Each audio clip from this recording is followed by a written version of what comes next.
amigos, estimados e queridos internautas e todos vocês que têm nos acompanhado nas redes sociais. Que a paz do nosso Mestre Jesus, mais uma vez, possa estar conosco. Hoje estamos recebendo o ator e diretor de teatro, cinema e televisão, Renato Prieto, que interpretou André Luiz no filme O Nosso Lar. Renato, como começou a sua trajetória no teatro, no cinema e na televisão? Então, eu comecei fazendo um programa de televisão que tinha um patrocínio de uma bicicleta chamada Monarch na televisão. Era um quadro diário para a juventude, para a garotada, né? Posteriormente, então, eu entrei na faculdade de artes cênicas, Conservatório Nacional de Teatro, e ali eu fui visto por um diretor chamado José Renato, grande diretor do Teatro Oficina, e me convidou para fazer minha grande estreia no teatro profissional, no espetáculo Vivaldino, um texto do Milor Fernandes, e que tinha no elenco Ari Fontoura, Grande Otelo, e aí a imprensa toda elogiou o meu trabalho, abriu-se espaços, e eu comecei então a fazer trabalhos em televisão. A minha estreia na televisão foi na novela Sim a Moça. Renato, como que surgiu o convite para você interpretar André Luiz no filme O Nosso Lar? Eu estava fazendo um espetáculo chamado Vidas Passadas, no Teatro dos Grandes Atores. A minha figurinista, que é a minha figurinista da vida inteira, chama-se Anete Cota, respeitadíssima no meio. E ela estava fazendo um comercial, figurino de um comercial, a direção dele era do diretor Wagner de Assis, e ele perguntou para ela se ela me conhecia e que ele sabia que ela trabalhava comigo, e ela disse que sim. Aí marcou um encontro, nós nos encontramos para um café, começamos a bater papo, ele assistiu o espetáculo, posteriormente assistiu outros espetáculos meus, e aí ele me disse que eles estavam pensando em transformar o livro Nosso Lar num grande filme e que pensavam em mim para ser o protagonista do personagem André Luiz. Aí começaram as conversas, que demorou mais ou menos uns 4 anos até o início das filmagens. Então a primeira pessoa que realmente chegou em mim foi o diretor Wagner de Assis, e aí, depois aí o filme estreou e foi esse sucesso todo que vocês conhecem. Pelo fato de você ser espírita kardecista, isso contribuiu de alguma forma para você representar o personagem André Luiz no filme O Nosso Lar? O fato de eu ser espírita, o que me dá uma grande alegria, me dá maiores responsabilidades, mas não justifica. O que tem que justificar é a qualificação, o preparo, o talento, as universidades que fiz, as aulas de dança, clássico, jazz, sapateado, aula de canto, o preparo que eu faço o tempo todo para exercer essa profissão. Claro que na hora de representar, pelo fato de eu ser espírita, eu conheço o código, eu sei como funciona o mecanismo, eu conheço, porque estudo há muitos anos a codificação, né, do nosso querido Allan Kardec, a doutrina espírita, que é magnífica. Mas veja só, o fato de eu ter todos os conhecimentos espíritas ajuda, sim, mas não justificaria a minha presença lá se eu não tivesse qualificado, se eu não tivesse estudado, se eu não tivesse preparado. Então, claro que juntar as duas coisas é muito importante, mas para qualquer tarefa na vida que você abraçar, a primeira coisa, você pode ter boa vontade, pode ter conhecimento, mas tem que ter realmente preparo, qualificação. Então é o que eu tenho feito ao longo da minha vida, é me preparar para exercer a profissão enquanto ator e no meio disso o conteúdo espírita, porque eu gosto muito, quero divulgar em larga escala pelos caminhos das artes. Então, assim, que fique claro isso. É importante? Sim, mas você precisa estar qualificado para exercer aquele trabalho, aquela tarefa. Quem lê o livro O Nosso Lar e depois assistiu o filme, percebemos nitidamente uma interpretação, digamos, perfeita da sua parte.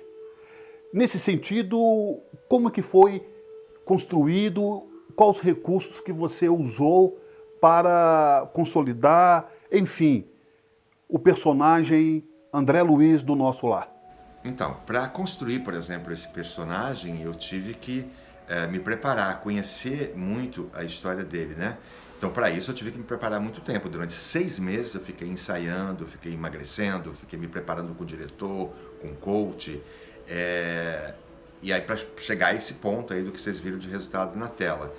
Várias cenas me emocionam muito, mas há uma que me toca sempre muito, que é com a mãe, quando ele está com Abá, né, que é feito pela atriz Chica Xavier, que ela é a única ali que o vê espiritualmente falando. Aquela cena me emociona muito, de ver a maneira como que ela fala com o André Luiz, né, quando ela diz, vai em paz, segue sua jornada, que aqui está tudo muito bem. Mas muitas cenas me emocionam, essas duas em especial. De um modo geral, seja no teatro, no cinema ou na televisão, vimos o crescimento da doutrina espírita, cada vez mais ganhando espaço na cultura. Na sua opinião, Renato, a que se deve esse crescimento? Primeiro, um grupo de pessoas, das quais eu faço parte, que tem uma vontade muito grande de impulsionar a doutrina, e a gente sabe que as artes é um caminho que dá muita visibilidade, né? Entrevistas, jornais, rádio, televisão. Então, quando você pega pessoas que já têm um conceito do público, que o público gosta, respeita, caminha junto, admira o seu trabalho, e essa pessoa ainda carrega uma bandeira através das artes, falando de doutrina espírita, isso foi avançando. Então, realmente o que eu tenho feito esses últimos anos, que começou lá atrás, há muitos anos atrás, com o Augusto César Vanucci, é exatamente isso, tentar fazer com que a doutrina possa ser acessada por qualquer pessoa em qualquer lugar do planeta, né? Nos canais de televisão, nos canais a cabo, nos filmes, no teatro. E eu não tenho dúvidas nenhuma de que isso foi um dos melhores impulsos que a doutrina tem recebido nos últimos anos. Mas é preciso que os espíritas compreendam isso e também se responsabilizem por essa tarefa, apoiando a todos os artistas que declaradamente se dizem espíritas e querem contribuir com a divulgação da doutrina por sua arte, pelo caminho que ele escolheu. É preciso que os espíritas o apoiem, que o ajudem a levar isso, né? E aí ele vai levar, se vocês o ajudarem, ele vai levar. Tanto o livro O Nosso Lar, psicografado pelo médium Chico Xavier, quanto o filme também, que foi lançado anos atrás, foi um grande sucesso de bilheteria. Na sua visão como espírita e como um artista, o que se deve a essa aceitação tanto do livro quanto principalmente do filme? São muitos os ingredientes que você precisa de um monte de gente no lugar certo, na hora certa. Você tem um nome abençoado de Chico Xavier, você tem um nome do próprio André Luiz reconhecido, milhares de pessoas, né, no Brasil e no mundo se chamam André Luiz em homenagem a ele, em homenagem ao livro. Os atores certos, no lugar certo, né? Eu já tinha uma trajetória longa, tinha sido assistido por mais de 5 milhões de pessoas do teatro, sempre com conteúdo de espetáculos falando de espiritualidade. Então você tem uma junção das pessoas também querendo saber muito de onde eu vim, o que eu estou fazendo aqui, para onde eu vou, por que tem essas diferenças todas, existe vida após a morte, existe reencarnação, como é que é isso? A junção de todo esse conteúdo e esses nomes envolvidos impulsionaram com certeza o sucesso, porque estava na hora, tinha que ser agora, a espiritualidade realmente rufaram os tambores na espiritualidade e todos nós seguramos com firmeza e trabalhamos com muito afinco por esse sucesso. Daí o público apoiou, daí o sucesso. De um modo geral, estamos passando na humanidade por um período delicado. A pandemia, guerras, enchentes, catástrofes de um modo geral. Gostaria que você deixasse uma mensagem para todos nós nesse momento em que estamos atravessando. Em algumas áreas, e que dão exemplo para todos nós. Lembra-se do próprio Chico Xavier, doente, fragilizado, com 90 anos, ia lá no centro trabalhar, sendo levado, carregado por 2 pessoas. Lembra de Irmã Dulce, da Bahia, que tinha um pequeno pedaço do pulmão que funcionava somente, tinha que correr para o balão de oxigênio para respirar e sair para a rua pedir caridade e ajuda aos seus necessitados. Lembra de Teresa de Calcutá, lembra de Jesus, lembra de Maria, lembra de tantos exemplos que você tem, e você pode transformar a sua vida em algo muito melhor, mas é você que tem que transformar, entendeu? Se você não fizer a sua parte, nada, milagre não existe. O milagre existe no momento em que você começa a se locomover, a se mexer. Aí as coisas começam a acontecer a seu favor, porque você vai construir o seu milagre. E um deles é que você não tenha pânico, desespero, vive em paz, acredita, você não está sozinho, porque todos os seus amigos, encarnados ou desencarnados, amam você e não vão desistir de você. Então, agradeça. Agradeça. Gratidão é uma das coisas mais importantes. Vejam só, nós vivemos num planeta de provas e expiações. Isso está claro para nós. Às vezes as pessoas pegam as coisas para si, como se pertencessem a elas, como se a dificuldade fosse somente delas. Quando você olhar à sua volta, você vai ver que tem muita diferença. Pessoas diferentes, com diferentes maneiras de carregarem as suas dificuldades. Então você tem uma dificuldade, uma família que tem problemas dentro da família, mas uma outra pessoa tem deficiências. Então você vai encontrar tudo isso. Você tem que olhar à sua volta e ver aonde é que você se encaixa no meio de todas essas diferenças. E não trazer para dentro de si como se você tivesse sido escolhido. Então todos nós fomos escolhidos, de alguma maneira, para passar alguma dificuldade.